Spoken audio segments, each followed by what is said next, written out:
The Grand Hunter's Lodge aboard Station Omega-9 was, as usual, filled with the galaxy's most insufferable braggarts. Not that I'm one to talk, I used to be the worst of them. Used to be, that was before. Well, that's why they're all here, isn't it? I, Zyx'thrak, the relentless, pride of the Enixian hunting clans, currently sit in what humans would call a therapist's armchair. Don't ask me how I know that, surrounded by the most dangerous predators this side of the Andromeda. My crystalline exoskeleton, once adorned with the trophies of 1,000 successful hunts, now sports nothing more threatening than a "Hello, my name is" badge. Oh, how the mighty have fallen. Tell us again.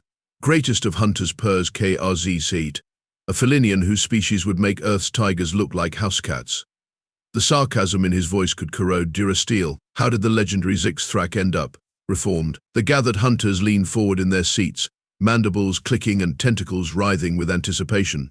Some of them have heard this story before. It's become something of a cautionary tale in certain circles, but they never tire of it, probably because it makes them feel better about their own failures, first of all.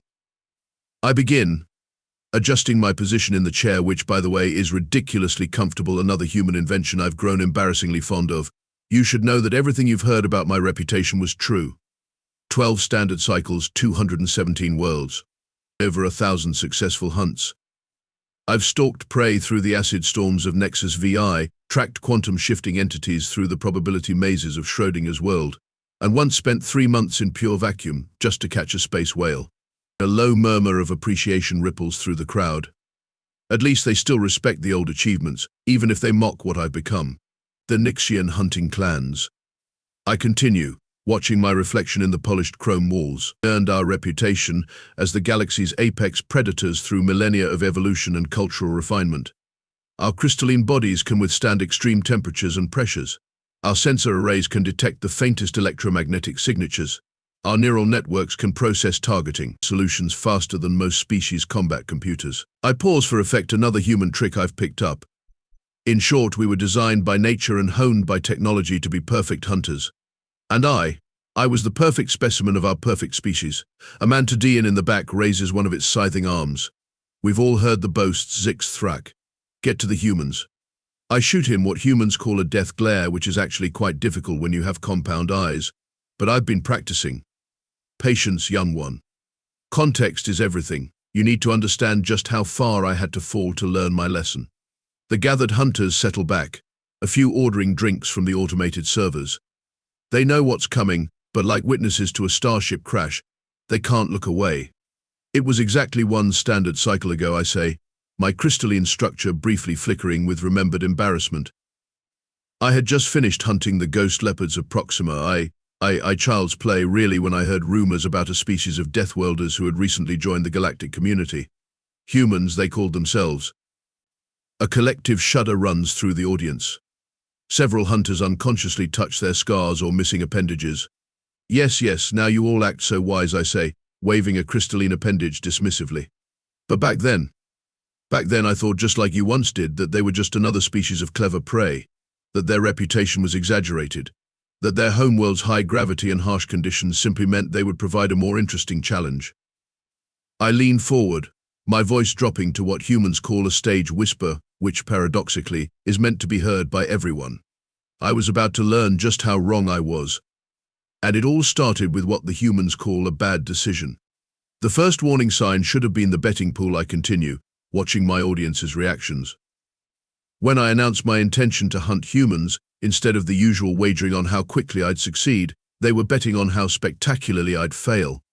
The pot reached 50,000 credits within an hour. A ripple of knowing laughter spreads through the lodge.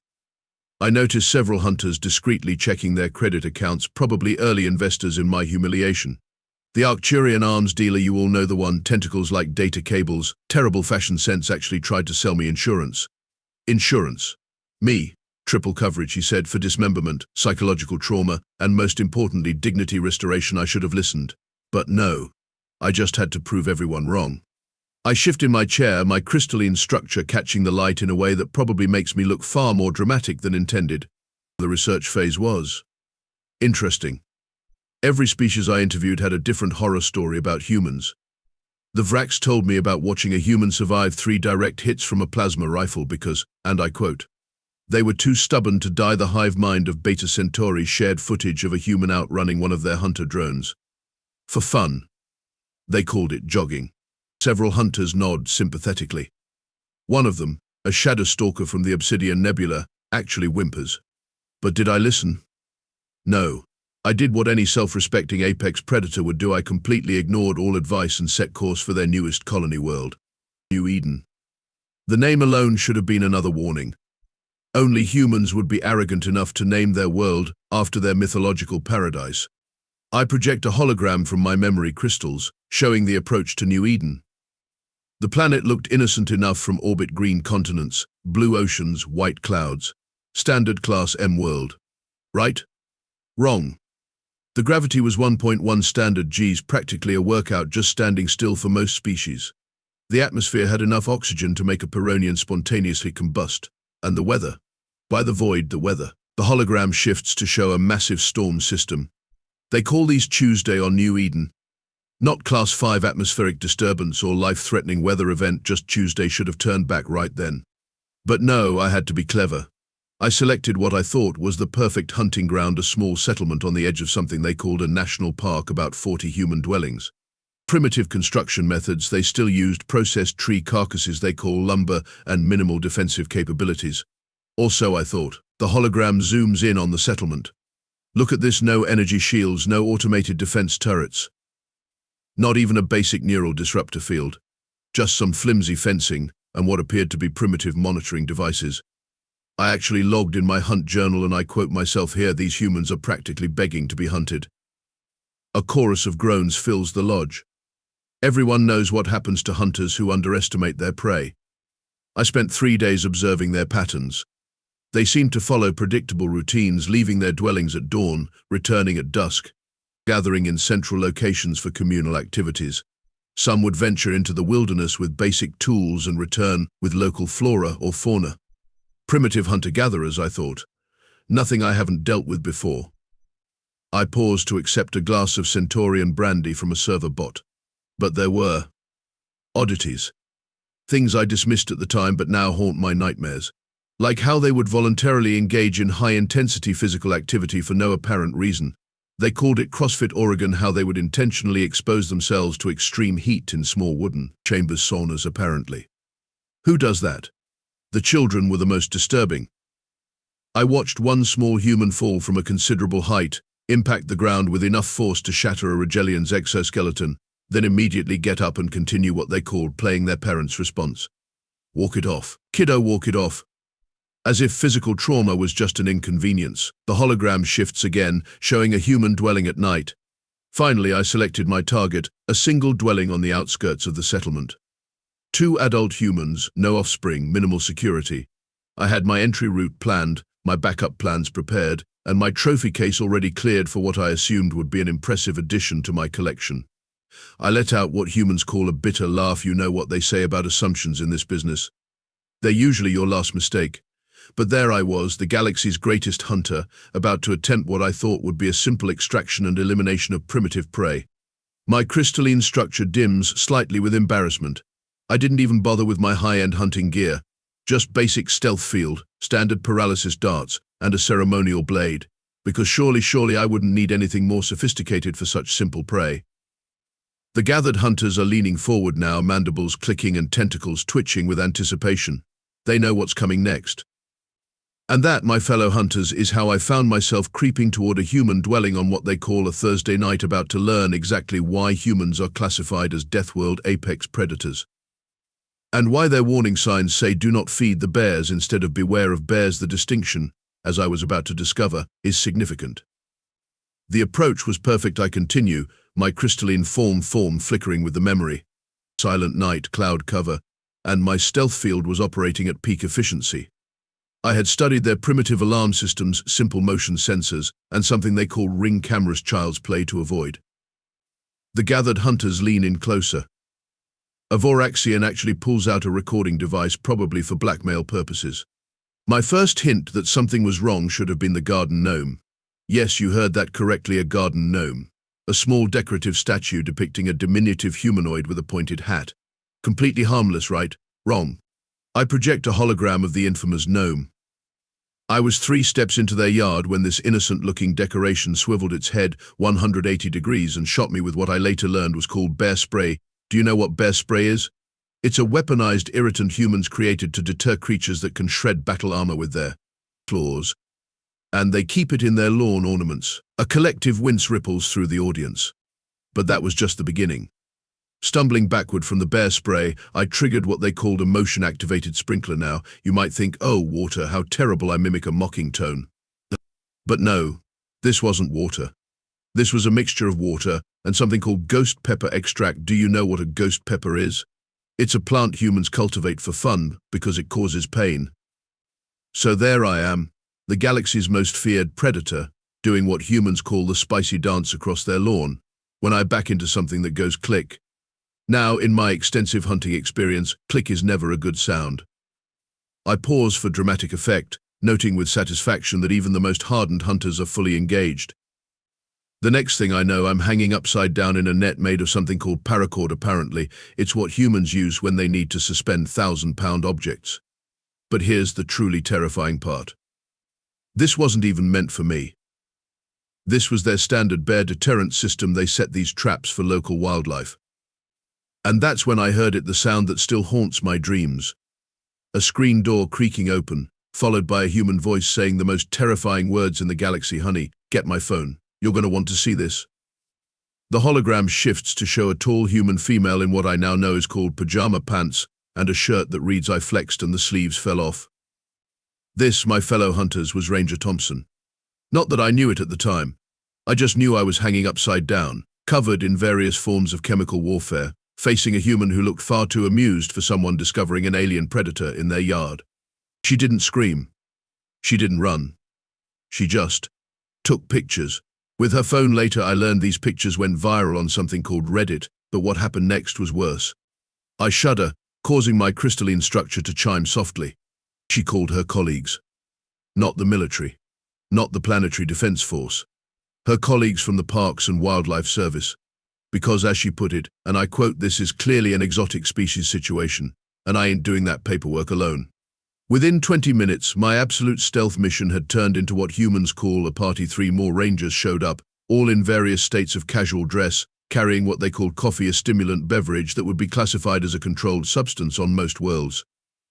One of them, a male human wearing what I later learned was called a kiss the cook apron over his uniform, actually brought snacks. Snacks. To a potentially lethal alien encounter. The hologram shows the gathering of rangers, all casually discussing their unexpected visitor while eating something called nachos. Ranger Thompson, and I'll never forget this, actually pulled up a lawn chair, opened something called a beer, and started filling out forms. Let's see, she said. Unauthorized exotic species introduction. Failure to submit proper quarantine documentation. Violation of protected wildlife corridor. Hunting without a license. She looked up at me and asked, do you have any idea how much paperwork you've just created? I tried to maintain my dignity. Really, I did. I announced in my most menacing voice that I was Zyx'thrak, the relentless, terror of 12 systems, collector of countless trophies. Ranger Thompson just nodded and added failure to properly identify self to park authorities to her list. Several hunters are actually crying with laughter now. A mantadine in the back has fallen off its perch. But the true horror came when she made a call to someone she referred to as the wildlife rehabilitation specialist. I distinctly remember her words. Hey, Mike, remember how you said you'd never seen anything you couldn't rehabilitate? Well, buddy, Christmas came early this year. I project the final hologram of that night, me, still hanging upside down, surrounded by bemused rangers, while Ranger Thompson holds up a tablet showing various regulations about the proper handling of non-native species. Do you know what's worse than being hunted? Being classified as an invasive species requiring rehabilitation. They didn't even consider me a predator. I was, in their words, just another example of irresponsible exotic pet release, the ultimate insult to a Nixian hunter. As they were preparing to process me, I managed to activate my emergency teleport beacon. The last thing I heard was Ranger Thompson saying, "Hey, Dobby, it's like when the shelter cats escape. Don't worry, they always come back when they're hungry." I take another sip of my brandy. She wasn't wrong about that last part. But that's a story for later. The point is, I had just experienced my first encounter with humans, and I had failed to account for one crucial detail on a death world. Everything is a predator, even their lawn ornaments. But this wasn't the end. Oh no, this was just the beginning of my education about humans. Because you see, my hasty teleport didn't take me far enough. I was still on New Eden, and now I had something far worse than hunters on my trail. I had concerned wildlife management officials who wanted to help me. Let me tell you something about human tracking methods, I say, absently rubbing one of my crystalline appendages where the ghost pepper residue had left a permanent discoloration. We Nixians have sophisticated sensor arrays that can detect the slightest electromagnetic disturbance. The humans, they look at dirt. And somehow that's more effective. The hologram shows a series of footprints, my footprints being examined by Ranger Thompson and her team. See these crystalline fragments, she said, pointing at what I thought was an impossibly faint trail. Our friend's leaving a trail of glitter. It's like a fairy with a drinking problem threw up in the woods. That was the moment I realized I had severely miscalculated. My crystalline structure, usually perfect for blending into any environment, was literally leaving a trail that a human child could follow. But surely, I thought, I could outpace them. After all, I can move at speeds that would tear most species apart. So I ran, and ran, and ran. And they walked, just walked. While drinking their coffee and discussing something called fantasy football, a Pyrrhonian hunter raises a fiery appendage. But how did they keep up? Because my combustible friend, humans are what they call persistence hunters. They don't need to be faster than you. They just need to keep going longer than you can. Do you know what they call walking until your prey collapses from exhaustion? They call it hiking. They do it for fun. The hologram shifts to show various scenes from my attempted escape. Hour 1, I'm feeling confident, moving at maximum speed through the wilderness. I hear Ranger Thompson on her communication device. Yeah, heading north-northwest. Probably trying to reach the ridge. Want to meet us at the coffee shop up there? Great, get me my usual. Hour 3, I'm starting to tire, but surely they've given up. Then I hear them discussing lunch plans. Lunch plans. While hunting an apex predator. Hour 6, I'm hiding in a tree, trying to recover some energy, when I hear one of them say, "Oh look, more alien glitter. Must be getting tired, the trail's getting sloppier. Better call ahead to the rehabilitation center." I pause to order another drink. But the worst part, the absolute worst part, they turned it into a community event. They had something called a Facebook group where they posted updates about the lost space pet. The hologram shows social media posts with embarrassingly clear photos of me trying to hide in various locations. Spotted the glitter alien near Johnson's Creek. Keep your bird feeders inside, I quote bitterly. Remember, don't feed it. It probably has special dietary needs. Anyone lost a crystalline space creature. Very pretty, seems confused, keeps trying to hide in trees, but doesn't realize it sparkles. Several hunters are now openly howling with laughter. By hour 12, I had civilians joining the search. Not with weapons, oh no, with snacks and cameras. They treated it like something called a Pokemon Go event. One human child spotted me and yelled, "Mum." I found the space twilight vampire. I tried everything in my hunter's arsenal. Stealth field. They followed the trail of displaced dewdrops on spider webs. Thermal dampening. They tracked my cold spots with something called a weather app, electronic countermeasures. They didn't even notice because they were using paper maps and compasses. The hologram shows me attempting to cross a river.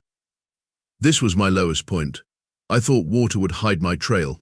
Instead, I learned about something humans call catch and release fishing. Do you know how humiliating it is to be accidentally caught by a human who then apologizes because they were only licensed for trout?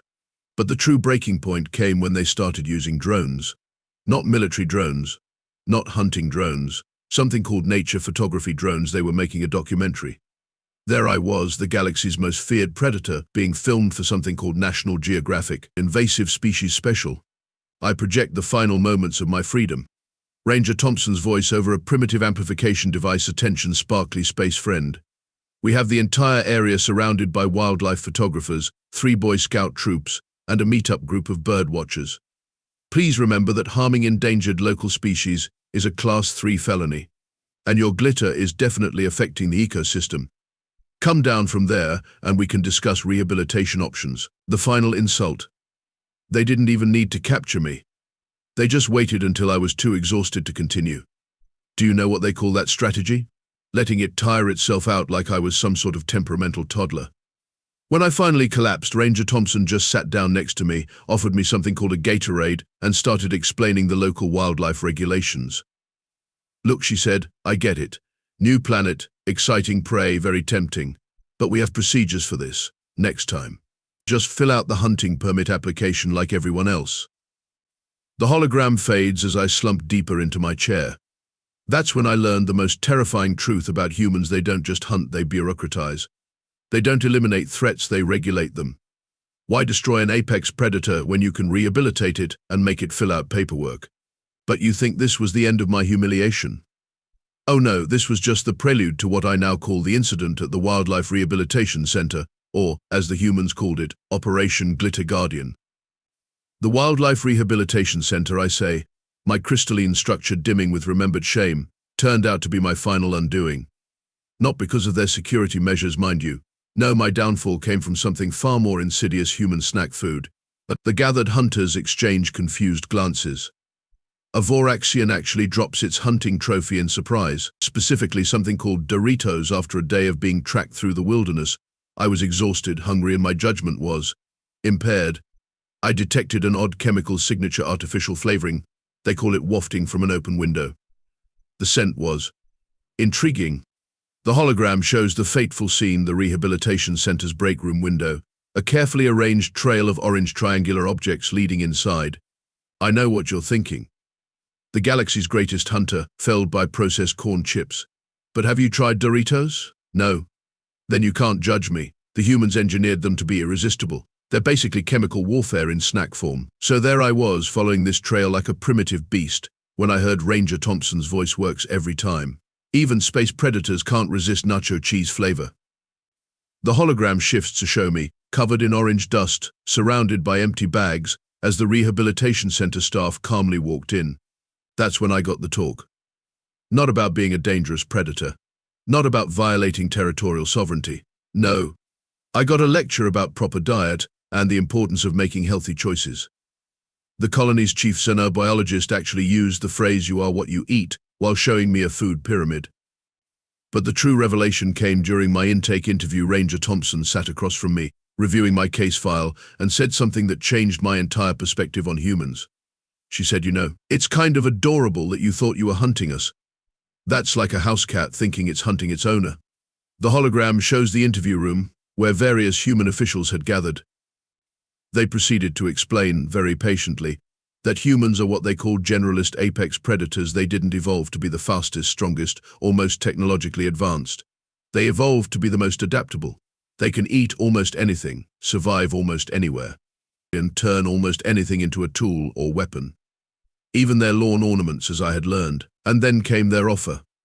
Instead of punishment, they proposed rehabilitation. Their reasoning: "You clearly have skills that could be put to better use. How would you like to help us with our invasive species problem?" When I pointed out that I was the Zyx'thrak, terror of 12 systems, they just nodded and added experience with interstellar ecosystem management to my qualifications. They weren't impressed by my hunting prowess, they were critiquing my methodology.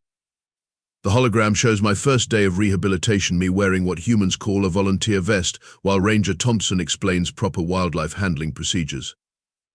The final insult. They made me take an online course in ethical conservation practices. I, who had hunted quantum-shifting entities, had to pass a multiple-choice test about proper catch and release techniques. And do you know what's worse? I actually found it interesting. I gestured to my "Hello, my name is" badge.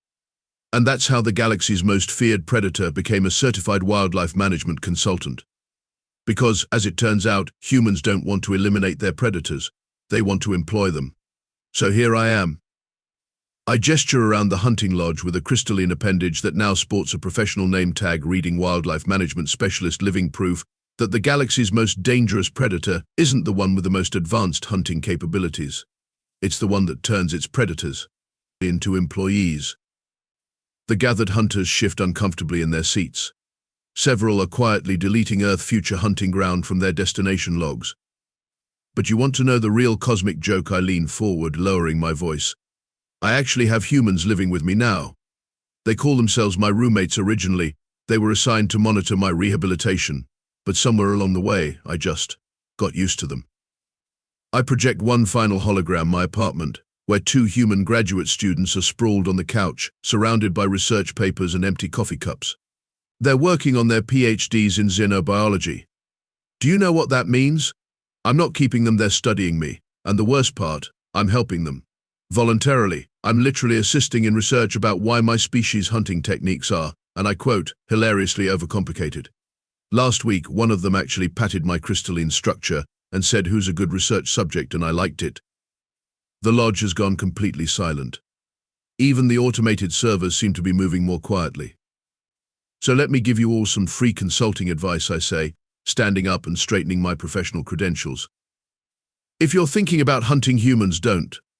Best case scenario, you end up with a day job and an addiction to processed snack foods. Worst case? Well, let's just say there's a reason humans have a special filing cabinet labeled former predators now working in conservation. I start walking toward the exit, then pause. Oh. And one more thing. Remember how this all started because I thought their technology was primitive. They just approved my grant proposal to study advanced crystalline-based catch and release techniques. I'm presenting at their conservation conference next month. The title of my talk, From Hunter to Hunted, a case study in human-led rehabilitation. Now, if you'll excuse me, it's my turn to buy the Doritos, and believe me, you do not want to keep humans waiting for snack time.